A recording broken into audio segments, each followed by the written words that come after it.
Well, hello, everybody. How is today going? Oh, I know it's kind of early. It's in the afternoon.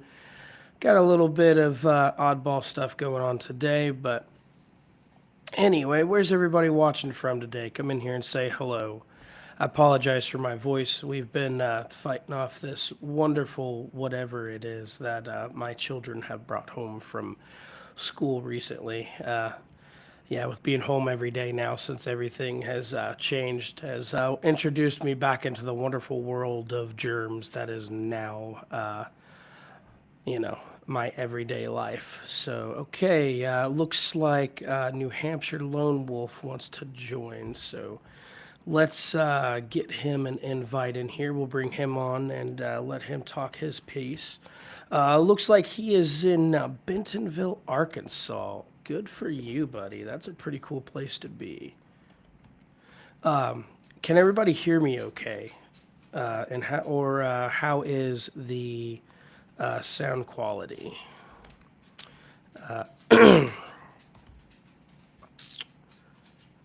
Is it doing okay? Hey there, Lawrence Taylor. What you doing, buddy? How's everything going?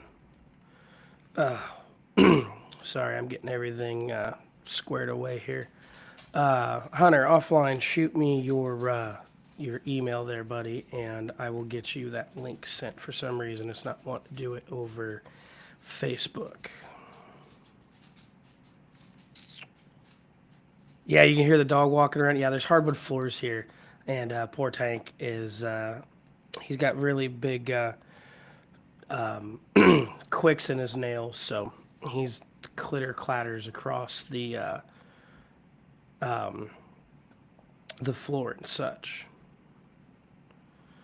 Right, let me see here. Got all kinds of stuff going everywhere trying to get this. It's been so long since I've been on here, it's almost like I forgot how to do this. Whoopsies. My bad, y'all. Give me 1 second here. Anyway, so let me get caught up on the comments here. All good, a bit quiet. Okay, here, let me do this. I'll get this right in front of me here. Maybe that'll let everything hear me a little bit better. I'm trying not to talk too loud because my voice really isn't there. Lawrence Taylor getting ready for Cloud Trucks. Hey, buddy. How is that whole thing treating you? Have you enjoyed the onboarding process? I know that was one of the best places that I have personally ever worked, and I loved it there. Let's see, paste. There you go. Hunter, you should have the link. It should bring you in here soon. Excuse me. You know, I couldn't believe it the other day. Went into the drugstore the other day at the CVS and, pick up some Mucinex and such and all that stuff. And I could not believe it. Almost all of the shelves were completely empty from cold medicine. I guess whatever the RSV and all that stuff that's been going around in the schools today, or as of lately, has just completely wiped everything out. But anyway, so yeah, pretty much the whole basis of this live stream is just kind of to catch everybody up. I took quite a long hiatus. I think it's been like going on a month since I was last in here and did a video and all that good stuff. Damien, buddy, I'm not even going to try to pronounce that last name. I will butcher it. Or Diamond, sorry. You'll have to forgive me. Just my my reading comprehension has kind of went downhill a little bit since I've been in a truck. But anyway, so you're planning to start with Cloud Trucks as well, buddy. I tell you what, it's a really good place. The people there are super awesome. Even all the way from like the CEO all the way down. I mean, everybody there is super, super awesome. And I enjoyed my time there. And if I was still driving a truck today, I would still be there just because of just just how good everybody was. So, all right, looks like we have Mr. Hunter here. All right, and we got a little bit of an echo too from I guess me running through. I'm assuming you're running it on your phone with no headset. Okay, I can't hardly hear you. You're gonna need to connect a headset or something, bud. Yeah, you are nil at best. But anyway, so just in general, all right, hold on. I'm going to take you off of this until come back in when you have your headset. Anyway, sorry, I tried to get rid of that echo from bringing him on here. But anyway, so the gist of it is I'm not driving a truck anymore because we ran into some health issues and things that came up that no longer permit me to safely or effectively operate a commercial motor vehicle. So we're not going to be doing any trucking vlogs or anything like that anymore. We'll still have general topics and discussions about trucking and things of that nature. And I'll offer what little advice I have, even though as time goes on, it'll still be dated. But anyway, what we're going to end up doing more now is that I am essentially I'm dusting off my toolbox and I'm going to end up going back to turning wrenches. Once I get everything all squared away and in order and such. So we'll be doing more things based on the maintenance side of things and talking about, truck repair, heavy duty diesel type stuff and things of that nature and trying to offer more advice on that. Let's see. Live in Colorado, how is the market going in this area? I was driving for 5 years for US Foods as a local driver. Just in general, Colorado as an owner operator is like a really rough place to be. You got two things that happen in Colorado. You either have a huge volume over there, or you have nothing. And generally, everything coming out of Colorado pays like maybe $1.50, $1.80 a mile, unless you're running to that Kansas plant to Colby, Kansas.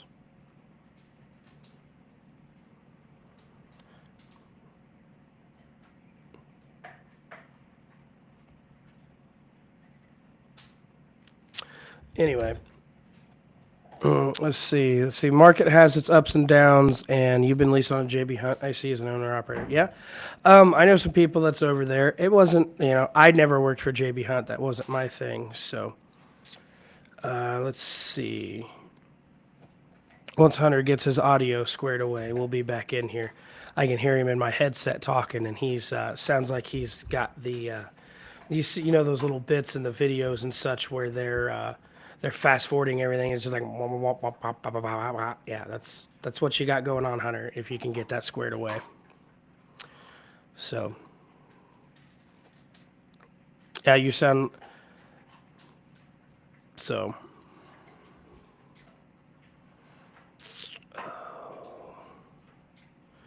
But anyway, so yeah, so we're going to be talking in the future. It's going to be going more toward maintenance and heavy duty repair and things of that nature.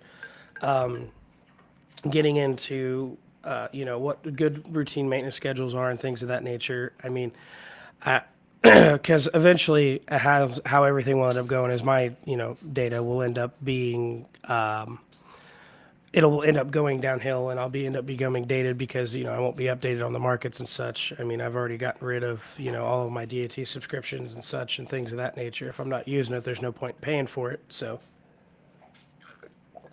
but anyway, so as time progresses, we will try to we'll be getting more into that and talking about repair and such of that nature. But anyway, at this point in time, I'm still pretty well, caught up on the market. I've noticed and seen that the fuel prices are going down, and that kind of irks me. Kind of figures, as soon as I get out of a truck, that the fuel prices end up going back down, and you can get diesel at a decent price, and gas is below $3 a gallon. What are y'all seeing for fuel prices out there, kind of all across the place where you've been at?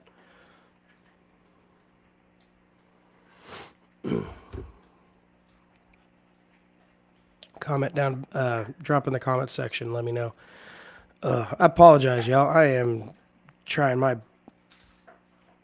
Hey, looky there. He's got his audio squared away finally. All right. All right. So here we go. Now we're good. All right. What is going on with you today, Mr. Hunter? Yeah, I know this microphone being on a stand right next to my mouth, it's fantastic. I don't have to scream for it being like all the way over there. I feel like I'm trying to deep throat this thing. I mean, I don't think my mouth can unhinge like that, but you know. If we call up Johnny, maybe he can nail away at your jaw, Yeah. and we can fit that in there for you. Let's see. Lawrence Taylor, I've been seeing 568 or 489. Is that before or after your discounts on that? Or I don't know. We're I talking know about like fuel. yeah, I know like the Casey's down the road here from where I'm at, it's got diesel for like 439 a gallon, and for being here in Indiana, that's really good cuz it's been like over I don't know what you guys 550, are talking about. I get like three $6 a twenty a gallon. gallon. Yeah, but you don't count. That's not before discount. That's after discounts. Exactly. That's what matters. It's really funny to Yeah. save $200+ on fuel. Yeah. I They're see gonna be tank. calling me soon. I just got a text. I see that Tank has found himself a bone. Yeah, go figure. As soon as you hop in here to participate, that Walmart would magically get done Well, that's all that unloading you. works. Yeah, that's When always it's how it goes. inconvenient for you, that's how that works. Yep. So anyway, where are you at now? You were with Prime Cloud, Inc. and then oh yeah. So to answer your question that you keep asking me, yeah. So that issue you kept having with your Volvo with that shifter that's down by the seat. I was doing some digging and some research, and Volvo actually is getting away from that, and they are no longer Yeah, going to it's be in the dash offering now, that right? shifter style. No, actually, it's the wiring harness that goes underneath the seat. The it has Right. a But I'm saying they're moving it to the dash, right? yeah, they're going back to how they had it with the MP7s and the MP8s and the Max, and the how the iShift originally was, where it's just a push button on the dash there for the Volvos and Max now. They're not doing that shifter because I don't know what it is, but something about how those connectors are routed and the way and the metal material that they're made out of. With having that harness underneath the seat, they're prone to corrosion, and that is actually a very Hmm. common thing with that type of shifter, causing it to break down regularly. So they're doing away with that from what I have been able to Ah, uncover. crap. I gotta go. They're trying to call me. Oh, all right. Come back in when you're done. That'll be a little bit. But anyway, so price in PA is 568 with the discount. Okay. Yeah, that's PA still really sucks. PA has always been one of the like in the Northeast is the most expensive place to buy fuel. The only nice thing about it is if you actually do buy fuel in PA, that pretty much covers your whole IFTA for the entire Northeast and such. So that's the only thing that's nice about if you do buy fuel in PA because you don't have to worry about your IFTA anywhere else. So personally, I tried to stay south of Virginia or more south from there. Personally, I was never a fan of getting up. I mean, I'd go into Pennsylvania if the load paid good enough, or if I was trying to get home because there was always a load there in the Maryland port that would get me back home. So I'd try to get somewhere in PA. Oh, you live in Pennsylvania? Okay. Yeah, so you know all about those crazy fuel prices and such they have out there. There's another guy that comes in and out of here. I think it's I Rhyme with Stick. He's another one of the guys that pops in here from time to time who lives in Pennsylvania, and he's been having all kinds of fun out there. But I think he's on with a different carrier at this point in time. I don't think he's with Cloud. But anyway, so what kind of trucks is everybody running that's in here? I know mine was I had a 2017 Kenworth. Hello from North Carolina. Are you from North Carolina there? You watching on Facebook or where are you from? If you're watching on Facebook, there should be a little link in the top of it that you go in there, grant it permission, and then it'll go in here and it'll allow me to see your name and your little icon. Kind of like how it'll show up and look like how Lawrence Taylor's does, show the name and a little icon and such. So 2015 Freightliner Cascadia. Ooh, that those. How's that truck been treating you? Those I drove one of those at one point in time. I had a 10-speed in it and a Detroit. I know for there's a couple of those models in that particular year that had Cummins motors in them that were kind of cool. Were you lucky enough to get one of those, or did you get the Detroit option? And is it manual or is it a automatic? Because I never cared for the automatic Freightliners, at least up until they got them in like the 19 model, when they actually had the whole thing figured out as far as the auto shifts and such, and the hill assist. Although you could still overheat a clutch in those automatic Freightliners, which how you can overheat a clutch in an automatic when it's doing everything for you, I find incredibly odd, but it is what it is, I suppose. Sorry, I'm doing the best I can here. I'm trying not to blow y'all's ears out. But anyway, yeah, from North Carolina, where what's your name on here, buddy? I'm curious. Is that Jake or is that Brandon? Those are the only two I know from North Carolina. Let's see. Maintenance is killing me. This year I have a 10-speed manual with a DD15. Well, at least you got a good combination. Those Eaton 10 speeds with those DD15s, I mean, those did pretty well. What's been going on with your maintenance on it so far? Is it just like the routine PM stuff, or like just, I mean, what is it? 2015, I'm guessing you got like somewhere around 750, 800,000 miles on it, give or take. I mean, at least 500,000 on it. What's been going on with the maintenance and stuff that's been causing problems for you? Yeah, sorry about that, y'all. Terry Pickett. Okay, what's up, Terry?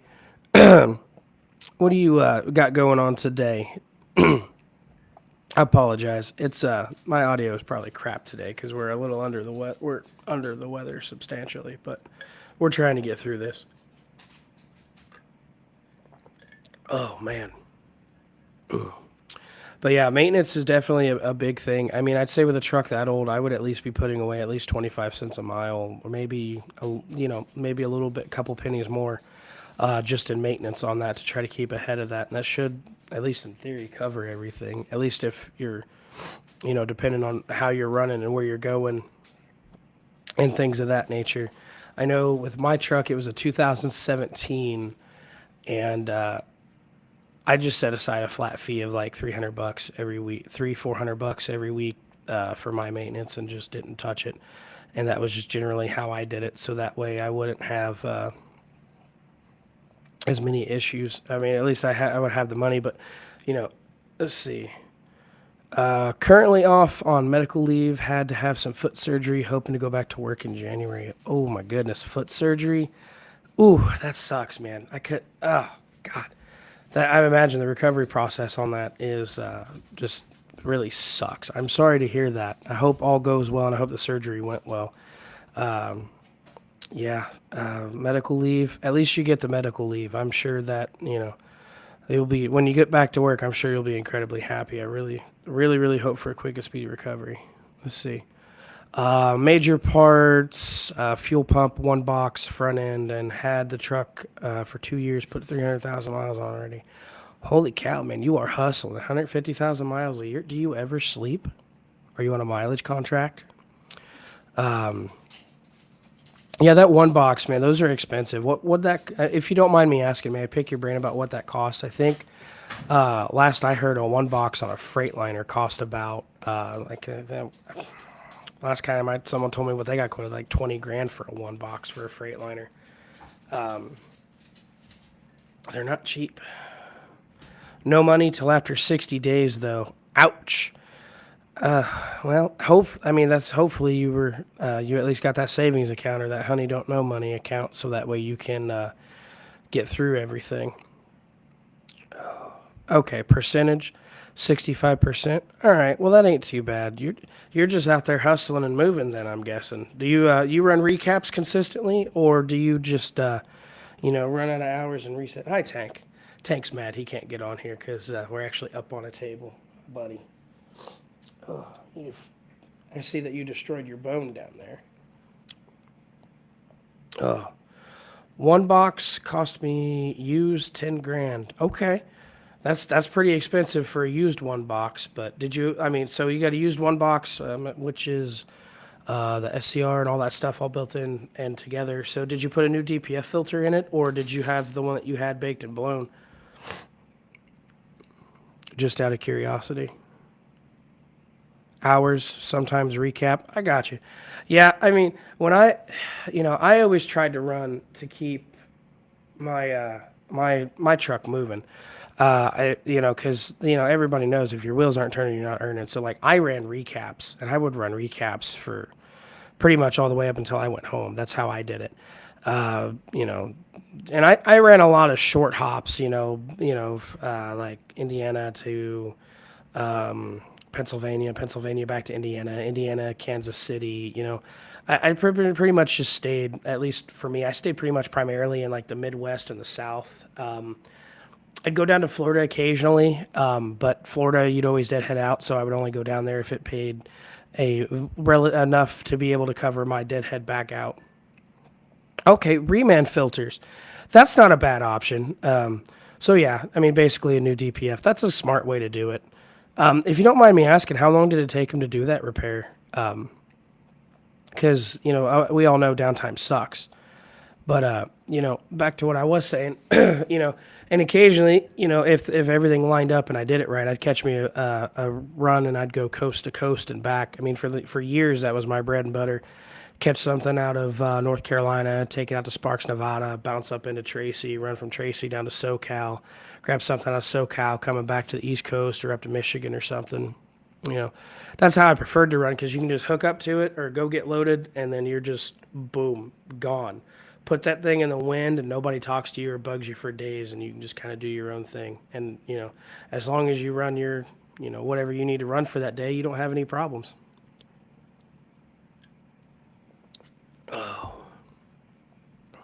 But Lawrence, does that remanufactured filter, does that come with any kind of a warranty on that filter just by chance? Just out of curiosity, just in case that thing like fails or gums up or anything. I didn't know if remans came with a warranty. I imagine they come with like a small warranty or something. I mean, I don't know if.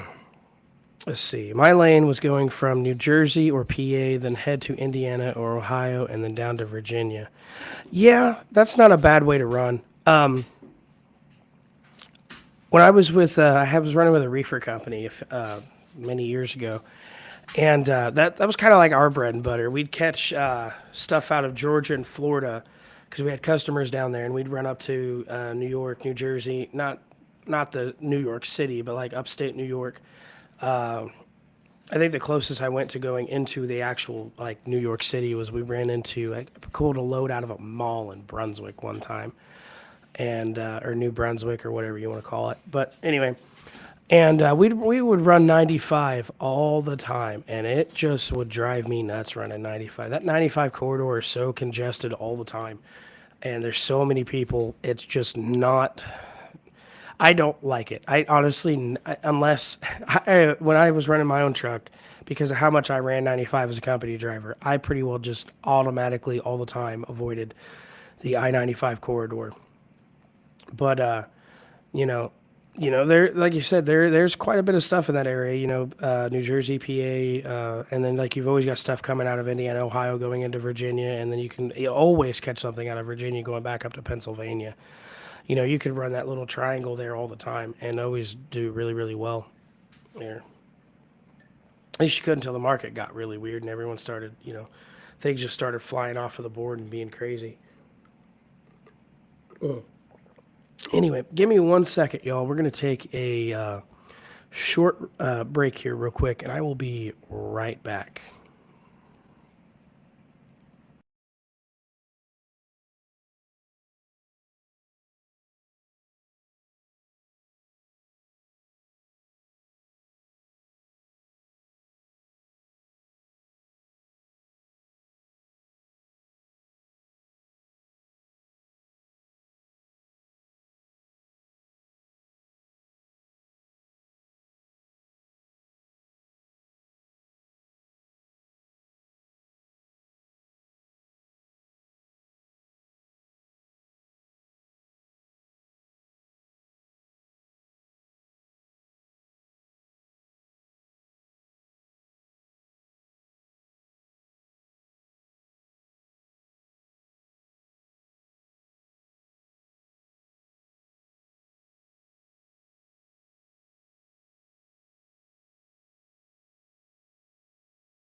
All right, we're back. Sorry about that.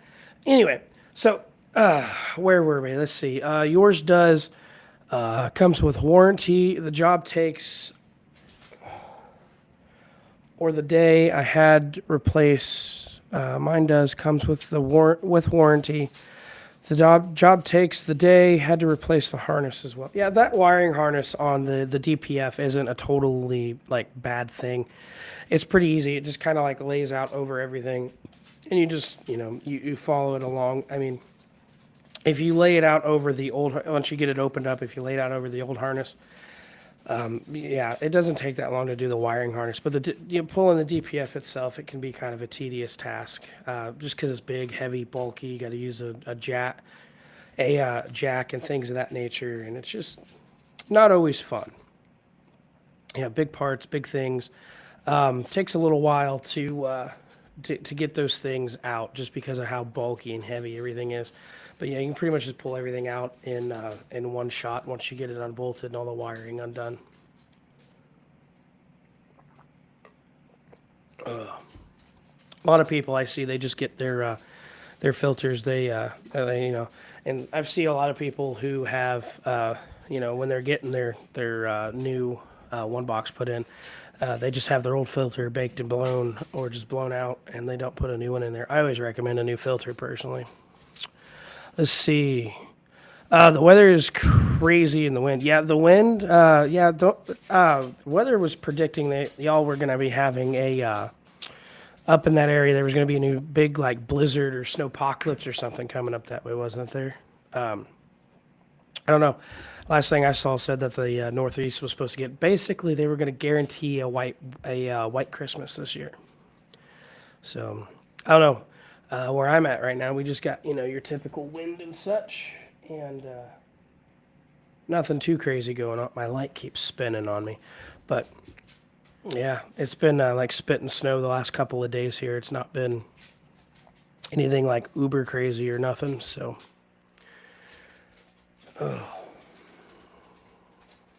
but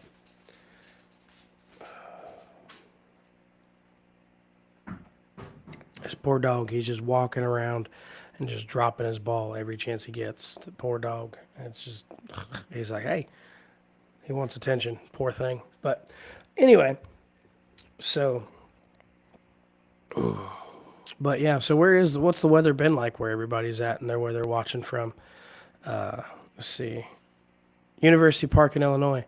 Oh, that's not University Park's not too bad. I pulled a lot of stuff out of University Park. I'm assuming you're probably up there at the Clorox.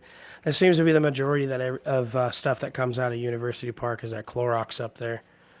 Yeah, I used to pull stuff out of there all the time when I was with USA Truck. That was I would go there. That was one of the places I'd run to leave the house. Was coming out of University Park. It wasn't bad. Drop and hook and such, and then carry on and do what I had to do. Or usually, moderately heavy loads. They weren't like super super heavy, but they weren't light either. Ooh. So. Ooh.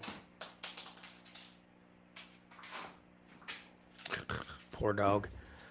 Anyway, but yeah. I don't know. I know around where I'm at, they were talking about having some slick spots and stuff on the road this morning. I got like 26 degrees and like, let's see, what do I got for wind?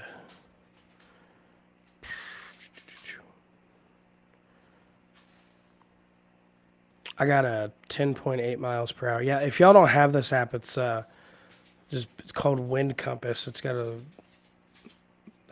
kind of a nice thing, so that way, I used it all the time when I was in the truck to figure out what the wind speeds were where I was at. Not everywhere like, Wyoming and, places like that have the signs above the road that tell you what the wind speeds are and things of that nature. And when the winds were over, if it was 50-mile-an-hour winds, I was in bed, just getting rocked to sleep like it was a baby. There was I remember one year coming home. I was coming home for Thanksgiving. It was, and I had a very super light load of hot tubs, and the whole way home, like I was running, I didn't have far to get home. It was like, I think it was like 200 miles, and they had like 50 and like 50 mile an hour wind gusts with like a 30 mile an hour sustained wind. And, I was like maybe 10, 20,000 pounds.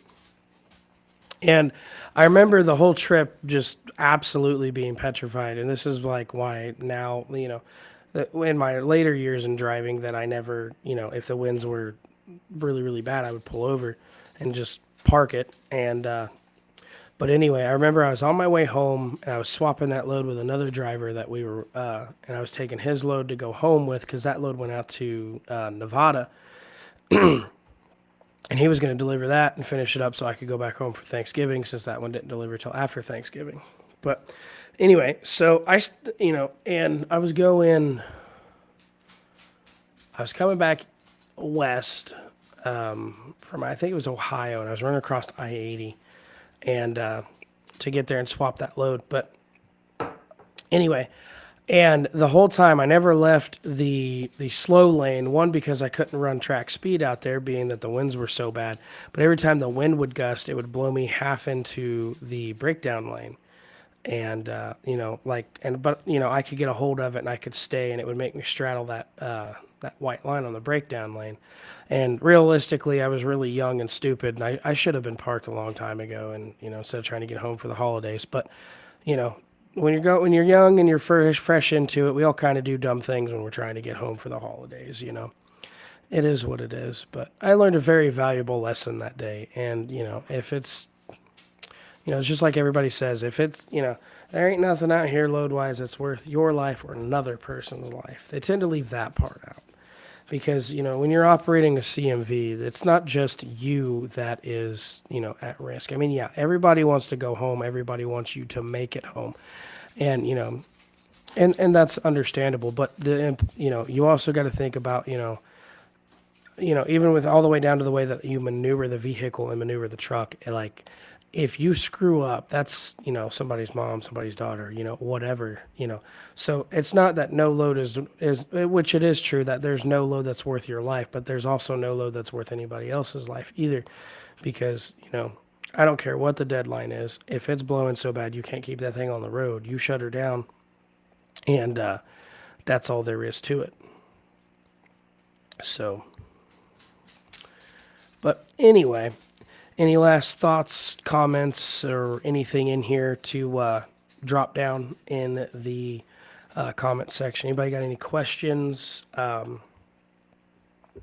mechanical wise or trucking related, or just anything in general that y'all want addressed?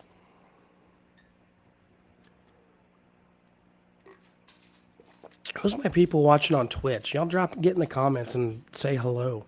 You don't have to be scared. I don't bite, I promise. I imagine that's probably my wife. Probably. She watches me on there sometimes. If that's you, Susie, hello.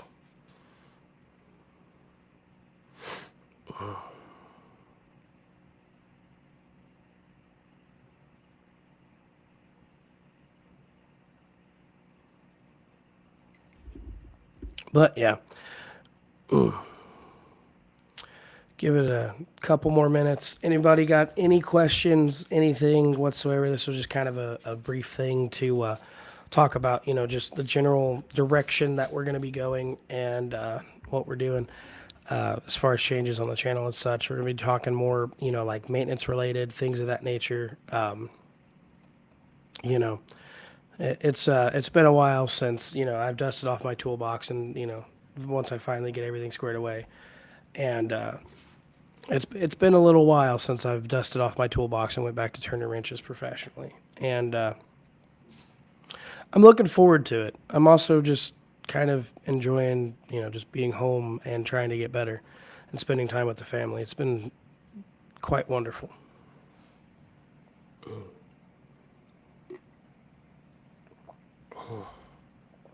But anyway, if this is pretty much it, if nobody has anything else to drop down here, any questions, any concerns, gripes, complaints, yada, yada, yada,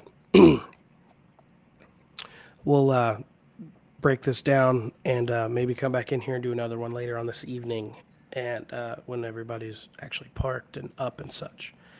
So,